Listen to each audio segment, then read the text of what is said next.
আসসালামু আলাইকুম। সকলকে আমন্ত্রণ আনন্দ টিভির রাতের সংবাদে। আপনাদের সঙ্গে আছি আমি ছোঁয়া খন্দকার। শুরুতে গণস্বাস্থ্য কেন্দ্রের প্রতিষ্ঠাতা ও ট্রাস্টি ডাক্তার জাফরুল্লাহ চৌধুরীর পাকিস্তানকে ক্ষমা করে দেওয়ার বক্তব্য শুধু তার বক্তব্য নয়, এটা বিএনপির বক্তব্য। এমনটাই বললেন তথ্য ও সম্প্রচার মন্ত্রী ডক্টর হাসান মাহমুদ। মঙ্গলবার সকালে জাতীয় প্রেস ক্লাবে বঙ্গবন্ধু সাংস্কৃতিক জোট আয়োজিত এক আলোচনা সভায় তথ্যমন্ত্রী কথা বলেন। অনুষ্ঠানে উপস্থিত ছিলেন তথ্য ও সম্প্রচার প্রতিমন্ত্রী ডাক্তার মুরাদ হাসান, অ্যাডভোকেট বলরাম পোদ্দার সহ আরো অনেকে। সেখানে বিএনপি ঘরানার বুদ্ধিজীবী হিসেবে পরিচিত ডাক্তার জাফরুল্লাহ সাহেব বলেছেন, সরকারকে অনুরোধ জানিয়েছেন পাকিস্তানকে ক্ষমা করে দেওয়া। যে পাকিস্তানের কাছ থেকে আমরা দাবি করছি যে পাকিস্তান ক্ষমা চাক, সেখানে বিএনপি নেতা জাফরুল্লাহ চৌধুরী বললেন, বিএনপি চেয়ারপারসনের উপদেষ্টা, পাকিস্তানকে ক্ষমা করে দেওয়া। এটি জাফরুল্লাহ সাহেবের বক্তব্য নয়, এটি হচ্ছে পুরো বিএনপির বক্তব্য। বিএনপির অন্তর্গত বক্তব্য হচ্ছে এটি। তারা যে এখনো পাকিস্তানকে ভুলতে পারছে না, সেটি বহিঃপ্রকাশ হচ্ছে জাফরুল্লাহ চৌধুরীর এই বক্তব্য। এটি বিএনপিরই অন্তর্গত বক্তব্য। আমি এই বক্তব্যের তীব্র নিন্দা জানাই। রাজধানীর দক্ষিণখানে মসজিদের সেপটিক ট্যাঙ্ক থেকে নিখোঁজ এক যুবকের 6 খণ্ডিত লাশ উদ্ধার করল র্যাব 1। মঙ্গলবার রাজধানীর কাউরান বাজারে অবস্থিত র্যাব মিডিয়া সেন্টারে এক প্রেস ব্রিফিংয়ে এ তথ্য জানান র্যাব 1-এর অধিনায়ক লেফটেন্যান্ট কর্নেল আব্দুল মুত্তাকিম। মসজিদের ইমামের স্ত্রীর সাথে অনৈতিক সম্পর্কের জেরে হত্যাকাণ্ড বলে জানান তিনি। মূল হত্যাকারী মাওলানা মোহাম্মদ আব্দুর রহমান, যার আনুমানিক বয়স 54 বছর, তাকে আমরা দক্ষিণখান থানাধীন একটি মাদ্রাসা হতে অদ্য সকাল 7 ঘটিকায় গ্রেপ্তার করতে সক্ষম হই। ইমাম আব্দুর রহমান যেটা বলেছেন যে তার ভিকটিম এসে তাকে ভয়ভীতি দেখিয়েছে এবং বলেছে যে তার স্ত্রীর দিকে তার একটা কুদৃষ্টি ছিল, কুনজর ছিল। এইরকম একটা বক্তব্যের প্রেক্ষিতেই তার সাথে বাকবিতণ্ডা হয়, যেটা হত্যাকারী স্বীকার করে না, এবং এই পর্যায়ে তাদের মধ্যে একটা হাতাহাতি বা ধস্তাধস্তি হয় এবং সেই পর্যায়ে এই হত্যাকাণ্ডটা সংঘটিত হয়। ঘূর্ণিঝড় ইয়াসের প্রভাবে বেশ উত্তাল পটুয়াখালীর কুয়াকাটা সংলগ্ন বঙ্গোপসাগর। এটি পাড়া বন্দর থেকে মঙ্গলবার সকাল 6টায় 480 কিলোমিটার দক্ষিণ পশ্চিমে অবস্থান করছিল। তাই পায়রা বন্দরে 2 নম্বর দূরবর্তী হুঁশিয়ারির সংকেত দেখিয়ে যেতে বলে আবহাওয়া অফিস। পরবর্তী নির্দেশ না দেয়া পর্যন্ত গভীর সাগরে অবস্থানরত সকল মাছ ধরা ট্রলারকে নিরাপদে আশ্রয়ে যেতে বলা হয়েছে। সাতক্ষীরার শ্যামনগরের সুন্দরবন উপকূলে সৃষ্ট ঘূর্ণিঝড় ইয়াসের ক্ষয়ক্ষতি সর্বনিম্ন পর্যায়ে রাখতে ও জানমালের অপূরণীয় ক্ষতি প্রতিরোধে সর্বাত্মক প্রস্তুতি গ্রহণ করল উপজেলা প্রশাসন। জলোচ্ছ্বাস থেকে সাতক্ষীরার উপকূলীয় জনগোষ্ঠীকে বাঁচাতে প্রস্তুত করা হয় 109টিরও বেশি আশ্রয় কেন্দ্র। প্রস্তুত রয়েছে মেডিকেল টিমও। সোমবার সন্ধ্যায় উপজেলার দুর্যোগ ব্যবস্থাপনা কমিটির সভায় এ সিদ্ধান্ত জানানো হয়। ঘূর্ণিঝড় ইয়াস উপকূলীয় অঞ্চল কক্সবাজারে আঘাত হানার সম্ভাবনা কম থাকলেও প্রস্তুত রয়েছে কক্সবাজার জেলা প্রশাসন। ইতোমধ্যে প্রস্তুত রাখা হয় জেলার 576টি আশ্রয় কেন্দ্র সহ 8000 স্বেচ্ছাসেবক। তবে ঘূর্ণিঝড় ইয়াসের প্রভাবে কক্সবাজার সমুদ্র উপকূল রয়েছে উত্তাল। জোয়ারের পানি স্বাভাবিকের চেয়ে বৃদ্ধি পেয়েছে কয়েক ফুট উচ্চতায়। এদিকে উপকূলের 10 লাখ মানুষকে সরিয়ে আনার প্রস্তুতি নিয়েছে জেলা প্রশাসন। মঙ্গলবার এক সভায় এসব সিদ্ধান্তের কথা জানান কক্সবাজার জেলা প্রশাসক মামুনুর রশিদ।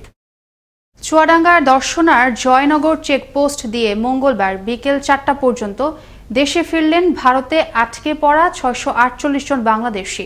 এর মধ্যে চেকপোস্টে স্বাস্থ্য পরীক্ষায় করোনা শনাক্ত হলেন 11 জন। আগতদের চুয়াডাঙ্গা 4টি সরকারি প্রতিষ্ঠান ও 4টি বেসরকারি হোটেলে তাদের নিজ খরচে 14 দিনের কোয়ারেন্টিনে রাখার নির্দেশ দেন চুয়াডাঙ্গা জেলা প্রশাসন। গাজীপুরে পরিবেশ দূষণের দায়ে একটি কারখানাকে 1 লাখ টাকা জরিমানা করল ভ্রাম্যমাণ আদালত। মঙ্গলবার দুপুরে জেলা প্রশাসনের নির্বাহী ম্যাজিস্ট্রেট তামান্না রহমান জ্যোতির নেতৃত্বে জেলা পরিবেশ অধিদপ্তরের সহযোগিতায় এই অভিযান পরিচালিত হয়। এ সময় পরিবেশ অধিদপ্তরের রিসার্চ অফিসার আশরাফ উদ্দিন ও সহকারী পরিচালক মমিন ভুইয়া সহ আনসার ব্যাটালিয়ন সদস্যগণ উপস্থিত ছিলেন। গেল 15ই মে মাদারীপুরের শিবচরের চর বাচামারা গ্রামের আরিয়াল খা নদ থেকে ইসমাইল হোসেন ইমন নামের এক যুবকের গলাকাটা লাশ উদ্ধার করে শিবচর থানা পুলিশ। এ ঘটনায় নিহত ইমনের পরিবার থানায় একটি সাধারণ ডায়েরি করেন। হত্যার রহস্য উদ্ঘাটনে তদন্তে নেমে প্রেমিকা লাভলি আক্তার সহ 2 জনকে গ্রেফতার করে গোয়েন্দা পুলিশ।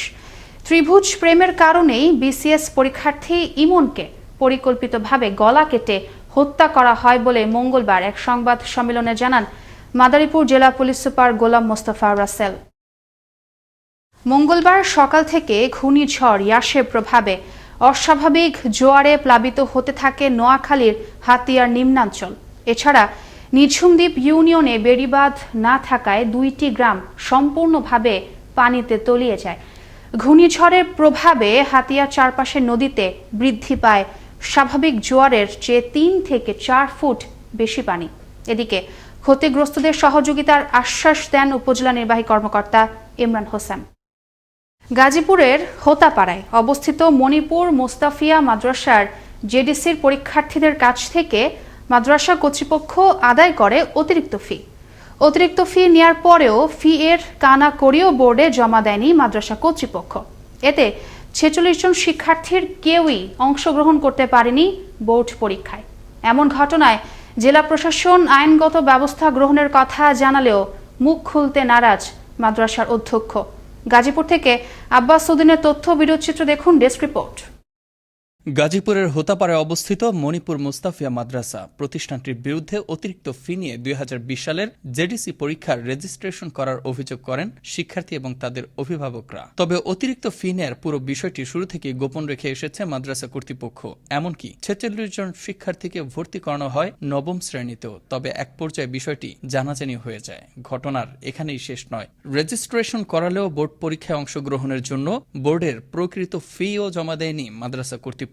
এতে একটা বছরই জীবন থেকে হারিয়ে গেল শিক্ষার্থীদের। আমরা 8 থেকে যে 9-এ উঠলাম, এটার রেজিস্ট্রেশন ফর্ম যেটা আমাদের তো এখনো পাই নাই। আমরা টাকা পয়সা দিছি, আমাদের 9-এ বই নিছে। এখন আমরা এটাও এখন জানি না যে আমরা 9-এ কি বৈধ আছি না কেউ বৈধ আছে। আমাদের রেজিস্ট্রেশনের কথা বলে আমরা টাকা নিচ্ছে, কিন্তু আমাদের রেজিস্ট্রেশন করে নাই। এদিকে শিক্ষার্থীদের অভিভাবকরা মাদ্রাসা কর্তৃপক্ষের দুর্নীতি এবং শিক্ষার্থীদের ভবিষ্যৎ নিয়ে চূড়ান্ত অবহেলাকেই দুষছেন।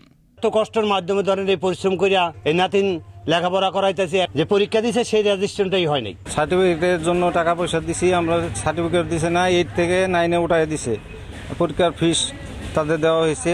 এমন ঘটনাকে দুঃখজনক হিসেবেই দেখছেন এলাকার সচেতন মহল। অনেক দুঃখজনক বিষয়, যে কোনো কারণ গাফিলতির কারণে যদি একটা সন্তানের 1 বছর তার জীবন থেকে জড়ে যায়, ভবিষ্যৎ প্রজন্মের জন্য তার অনেক বড় ক্ষতি। 8ম শ্রেণীর ছাত্রদের রেজিস্ট্রেশনটা হয় নাই, টাকা নিছে এবং পরবর্তীতে 9-এর তারা বই দিয়ে দিচ্ছে। তদন্তপূর্বক প্রাতিষ্ঠানিক ব্যবস্থা গ্রহণের কথা জানালেন মাদ্রাসার ম্যানেজিং কমিটির সভাপতি। তদন্ত কমিটির সিদ্ধান্ত, তারা এটা খুঁজে বের করবে আসলে দুর্নীতি হয়েছে না কি হয়েছে, কারো দায়িত্ব অবহেলার কারণে হয়েছে কিনা। যদি দুর্নীতি হয়ে থাকে সেটাও আমরা ব্যবস্থা নিব, কারো যদি দায়িত্ব অবহেলা হয়ে থাকে সেটাও আমরা পরিচালনা পরিষদে তার মধ্যে যথাযথ ব্যবস্থা নিব। এদিকে মাদ্রাসার প্রধান শিক্ষক একেএম আব্দুর রহমানের এরকম দুর্নীতি ও অনিয়মের বিষয়ে জানতে চাইলে তিনি সাংবাদিকদের এড়িয়ে যান এবং ক্যামেরার সামনে রাজি হননি কথা বলতে। তবে তদন্তে দোষী সাব্যস্ত হলে আইনগত ব্যবস্থা নেওয়া হবে বলে জানালেন অতিরিক্ত জেলা প্রশাসক আফরোজা আক্তার রিবা। আমি ইতিমধ্যে শুনেছি যে মণিপুর মুস্তাফিয়া দাখিল মাদ্রাসার এই 46 জন স্টুডেন্টের কোনো ধরনের সার্টিফিকেট এখনো পায়নি। এখানে সংশ্লিষ্টতা রয়েছে এবং তাদের কোনো ল্যাকিংস রয়েছে, সেই বিষয়ে অবশ্যই আমরা আইনগত ব্যবস্থা নিব। গাজীপুরের মণিপুর মুস্তাফিয়া মাদ্রাসা কর্তৃপক্ষের গাফিলতি এবং দুর্নীতির কারণে ক্ষতিগ্রস্ত শিক্ষার্থীরা কিভাবে প্রতিকার পাবে সেটি এখন বড় প্রশ্ন হয়ে দেখা দিয়েছে। মুস্তফা কামাল তোহা, আনন্দ টিভি, ন্যাশনাল ডেস্ক। শেষ করব আনন্দ টিভির রাতের সংবাদ, তবে শেষ করার আগে শিরোনামগুলো জানিয়ে দিচ্ছে আরও একবার। ধেয়ে আসছে প্রলয়ঙ্করী ঘূর্ণিঝড় ইয়াস, অস্বাভাবিক উচ্চতায় প্লাবিত দেশের উপকূলীয় অঞ্চল, খুলে দেয়া হয়েছে আশ্রয় কেন্দ্র, তৎপর জেলা প্রশাসন। ঘূর্ণিঝড় ইয়াসকে কেন্দ্র করে দেশের সকল ধরনের যাত্রীবাহী নৌযান চলাচল বন্ধ ঘোষণা করল বিআইডব্লিউটিএ। এবং রাজধানীর দক্ষিণখানে মসজিদের সেপটিক ট্যাঙ্ক থেকে নিখোঁজ যুবকের 6 খণ্ডিত লাশ উদ্ধার করল র্যাব 1।